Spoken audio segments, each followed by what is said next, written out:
What's up sa inyo mga target? Isang mapagpalang araw sa inyo. So gusto ko lang i-share sa inyo yung isang verse. Lahat naman tayo dinadanas to. Gusto ko lang i-share sa inyo mga target.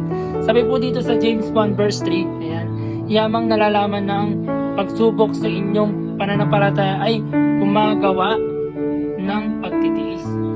Ayan, gumagawa ng pagtitiis. Kaya kailangan natin magtiis sa mga pagsubok natin.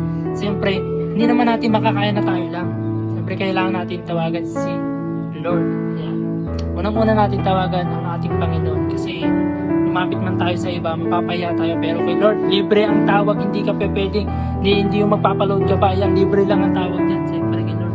At yan ang unang-una nating tawagan. At sabihin natin yung mga pagsubok natin ay malampasan natin at siyempre magtiwala ka sa ating Panginoon na malalampasan yun.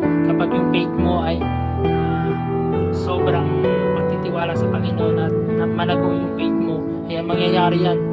Lahat ng pagsubok malalampasan. Basta tiwala lang sa ating Panginoon at lahat yan sama-sama nating sasabihin, magpapatotoo tayo na yun, thank you Lord, lahat ng pagsubok na napasan ng dahil sa inyo. Ayan. Yun lang mga target, ingat kayo and God bless. Maraming salamat. Pa-share naman ang video natin na marami makadinig ng salita ng ating Panginoon. Yun lamang mga target, maraming salamat, ingat kayo and God bless.